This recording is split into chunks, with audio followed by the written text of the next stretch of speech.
ప్రేక్షకులందరికీ నమస్సుమాంజలి.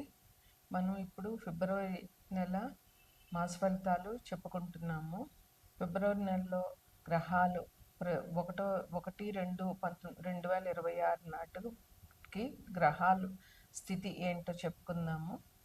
మేషంలో అశ్విని 4 పాదాలు, భరణి 4 పాదాలు, కృతిక 1 పాదం ఉంటాయి. రాశిలో గ్రహాల సంచారం ఎట్లా ఉందంటే, మేషాన్ని లగ్నంగా తీసుకుంటే తృతీయంలో గురువు వక్రించి ఉన్నారు. తర్వాత సింహంలో కేతు ఉన్నారు.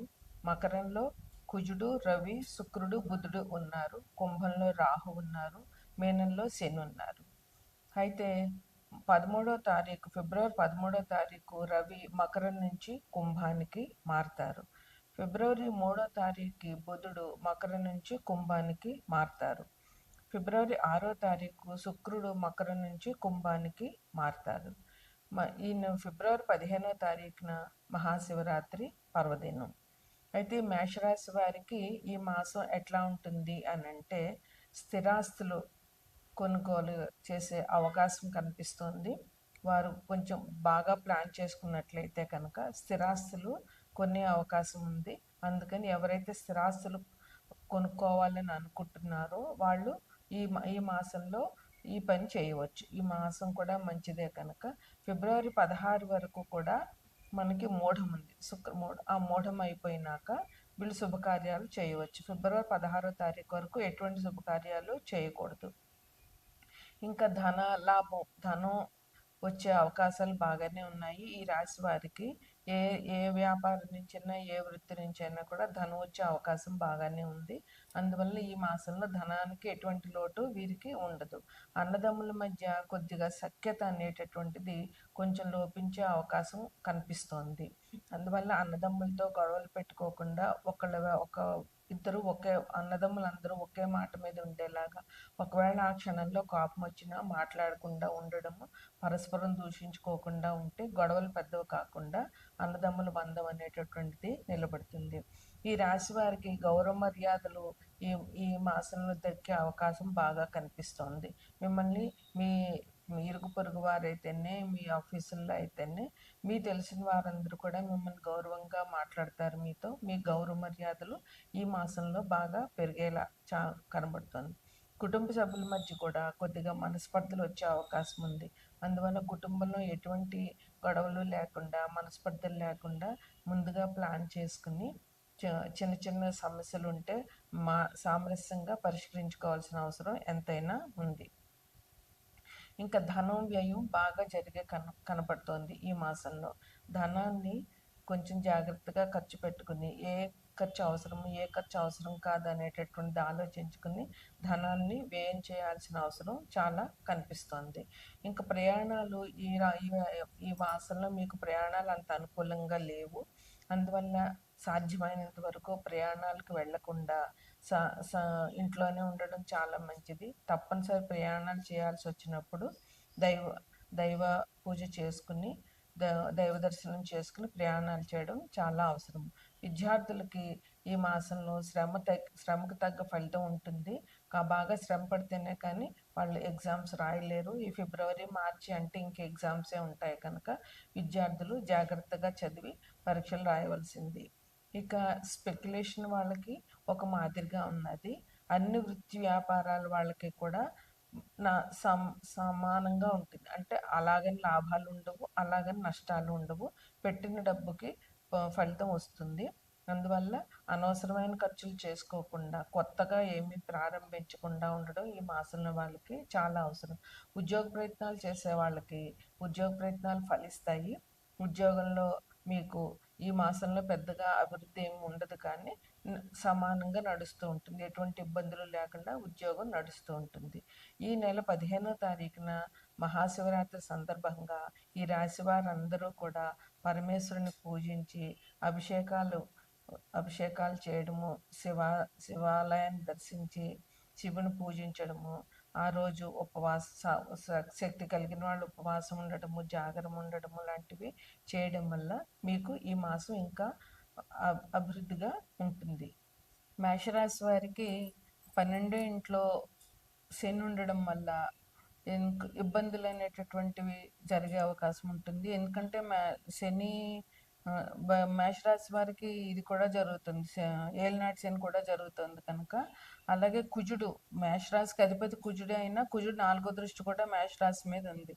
వీరికి ముఖ్యంగా శనికి సంబంధించినటువంటి పరిహారాలు చేసుకోవడం వల్ల ఇబ్బందులు అనేటువంటి తగ్గుతాయి.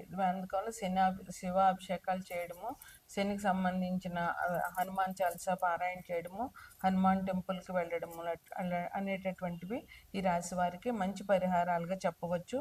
ఇక శివరాత్రి రోజున తప్పకుండా శివాభిషేకం చేయడం వల్ల వీరికి శని నుంచి వచ్చేటటువంటి ఇబ్బందులు తగ్గుతాయి. తర్వాత వృషభ రాశి వారికి శని 3వ దృష్టి, శని మీనంలోంచి వృషభ రాశిని 3వ దృష్టితో చూస్తున్నారు. అందువల్ల ఈ దృష్టి నుంచి తప్పించుకోవాలి అని అంటే శివాభిషేకం తప్పకుండా చేయాలి. వృషభ రాశికి అధిపతి శుక్రుడు కనుక అమ్మవారిని అయ్యవారిని ప్రార్థించడం వల్ల, వారి పూజలు చేయడం వల్ల వీరికి చాలా మంచి జరుగుతుంది. ఇంకా మిథున రాశిలోనే గురువు ఉన్నారు. ఆయన వక్రించి ఉన్నారు. అయినా కూడా మిథున రాశి వారికి అధిపతి బుధుడు కనుక విష్ణాలయాలు సందర్శించడము, విష్ణు సహస్రనామం పారాయణ చేయడము, అదేవిధంగా దత్తాత్రేయుడిది కానీ, సాయిబాబాది కానీ, లేదా రాఘవేంద్ర స్వామి ఆరాధన చేయడం వల్ల వీరికి మంచి ఫలితాలు జరుగుతాయి. తదుపరి కర్కాటక రాశికి అధిపతి చంద్రుడు అంటే అమ్మవారి పూజ చేయడం చాలా అవసరం వీరికి. ఇంకా ఇక్కడ ఎట్లా వచ్చిందంటే ఇప్పుడు కుజుడు, రవి, శుక్రుడు, బుధుడు అందరూ సప్తమ దృష్టితో కర్కాటక రాశిని చూస్తున్నారు.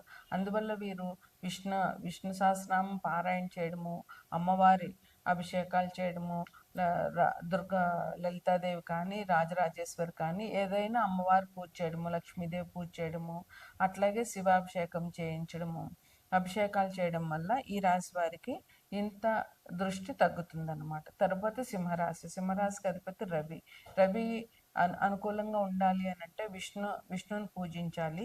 ఇంకా సింహరాశికి రాహు 7వ దృష్టి ఉంది, కుజుడు 8వ దృష్టి ఉంది. అందువల్ల కుజుడు దృష్టిని తప్పించుకోవాలంటే సుబ్రహ్మణ్యేశ్వర స్వామి ఆరాధన చేయాలి. రాహు దృష్టి నుంచి తప్పించుకోవాలంటే రాహుకేతువులు పూజ చేయడము, మంగళవారం నాడు దుర్గాదేవి ఆలయంలో రాహు దీపాలు పెట్టడము, ఆదివారం కూడా రాహు దీపాలు పెట్టుకోవడము, అట్లాగే అమ్మవారి ఆరాధన, దుర్గాదేవి ఆరాధన చాలా మంచి జరుగుతుంది అన్నమాట. సింహరాశి కన్యారాశి వారికి మీనంలో ఉన్న శని కన్యారాశిలో 7వ దృష్టితో చూస్తున్నారు. అందువల్ల కన్యరాశి వారికి అధిపతి బుధుడు కనుక బుధుడు కోసం విష్ణు సహస్రనామం పారాయణ చేయడము, శివాభిషేకం, శని దృష్టి నుంచి బయటపడాలంటే శివాభిషేకాలు చేయడం చాలా మంచిది. తరువాత తులారాశికి గురుడు పంచమ దృష్టితో చూస్తున్నాడు. అందువల్ల గురు దృష్టి ఉంది కనుక ఈ రాశి వారికి ఇబ్బందులు తక్కువే ఉంటాయి. అయినా సరే వీరు అమ్మవారి ఆరాధన చేయడము, ఎందుకంటే అధిపతి శుక్రుడు కనుక అమ్మవారి ఆరాధన చేయడము, గురువుకి సంబంధించినటువంటి అంటే దక్షిణామూర్తిని కానీ, రాఘవేంద్ర స్వామిని కానీ, లేదా సాయిబాబాని కానీ పూజించడము. వృశ్చిక రాశికి అధిపతి కుజుడు. వృశ్చిక రాశి వాళ్ళు కుజుడికి సంబంధించినటువంటి సుబ్రహ్మణ్యేశ్వర స్వామి ఆరాధన చేయడం వల్ల చాలా మంచి జరుగుతుంది. తదుపరి ధనుసు రాశికి అధిపతి గురువు సప్తమ దృష్టి ధనుసు రాశి మీద ఉంది. అందువల్ల వీళ్ళు గురువుకి సంబంధించిన దత్తాత్రేయుడు ఆరాధన, లేదా దత్తాత్రేయుడు ఆరాధన చేయడము, లేదా దక్షిణామూర్తి ఆరాధన చేయడము, సాయిబాబా, రాఘవేంద్ర స్వామి ఆరాధనలు, గురువుల్ని పెద్దల్ని పూజించడం వల్ల చాలా మంచి జరుగుతుంది. ఇక తదుపరి మకర కుంభరాశులు. ఈ రెండింటికి శని అధిపతి.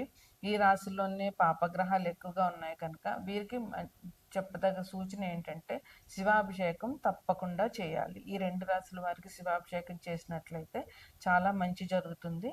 వారికి ఉన్న ఇబ్బందులన్నీ కూడా శివాభిషేకం వల్ల తగ్గుతాయి. తదుపరి మీనరాశికి అధిపతి గురువు. మీనరాశిలోనే శని భగవానుడు ఉన్నాడు. అందువల్ల వీళ్ళు శివాభిషేకం చేయడము, శని భగవాన్ నుంచి, ఏలినాటి శని నుంచి తప్పించుకోవాలంటే శివాభిషేకం చేయడము, గురువు యొక్క ఆరాధన చేయడము ఈ రాశి వారికి చెప్పదగినటువంటి పరిహారాలు. వెళ్ళిపోతే